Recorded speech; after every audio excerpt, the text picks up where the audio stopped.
Hello, my name is Courtney Webb and I'm 19 years old. I was born in Paducah, Kentucky, but I currently live in Fancy Farm, Kentucky. I'm the youngest of 6 kids. There's 5 girls and 1 boy. All of us are married except for me and one of my older sisters. I would consider myself a very easygoing person, and I might be a little shy until I get to know somebody. Between working full-time at Fancy Farm Elementary in the preschool and going to school full-time at WKCTC, I enjoy spending time with my friends and family. I hope to one day graduate with my degree to be a preschool teacher. My favorite childhood memory growing up was going over to my Mama Pat's house with 2 of my older sisters up until the time I was in the 6th grade. We would always have so much fun going over there.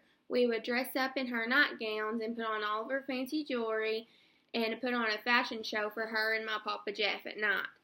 We would always get to help them pick their garden, and at night we would stay up snapping the green beans we had picked all day long. We would also get to go on trips with her to Walmart, and she would always give us money so we could buy something. We always went to the toy section last, but first we would go get a sugar cookie to snack on while we shopped around to find out what we wanted to buy. Unfortunately, my Mama Pat was called home at the end of my 6th grade year. There was a lot of complications with her health, and they airlifted her to Vanderbilt.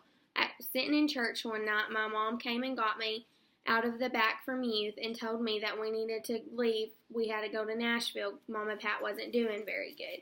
By the time we had gotten there, nobody would tell me anything because I was so young, and me and my sisters just had to sit in the corner and play games.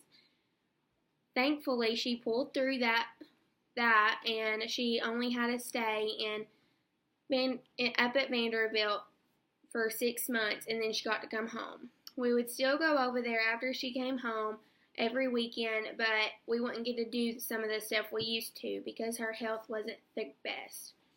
2 months after she got to come home, she went in to her doctors for a checkup.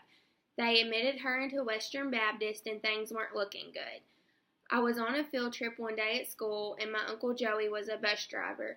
He got the phone call while we were on the field trip. We were in a park, and I looked over to him while he was on the phone, and the look on his face, I knew something had went wrong. When we got back to the school that afternoon to get our stuff and to load the buses to go home, we went and got on the bus, and I asked him if I was going home if I had to go home with him. He told me that I was having to go home with him after we got off the bus, and my mom would meet us up there. After we got off the bus, my mom met us up at his house. When she got there, she called us all into his bedroom, and we sat down on the bed. That's when she broke the news to us that my Mama Pat had an infection in her blood that they couldn't get out and that she had passed away. My heart was broken. I didn't know what I was going to do. In just a few months, I was supposed to be graduating 6th grade, and she was supposed to be there for that. I was so angry. I was upset. I was confused as to why this had happened. But through all of this, it brought me closer to the Lord, and I'm thankful that this happened.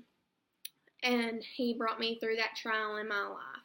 From this, I have learned that everybody goes through a season in life, that was just my season, and God carried me through it. Cherish every moment you have with a loved one because you never know when it's going to be your last.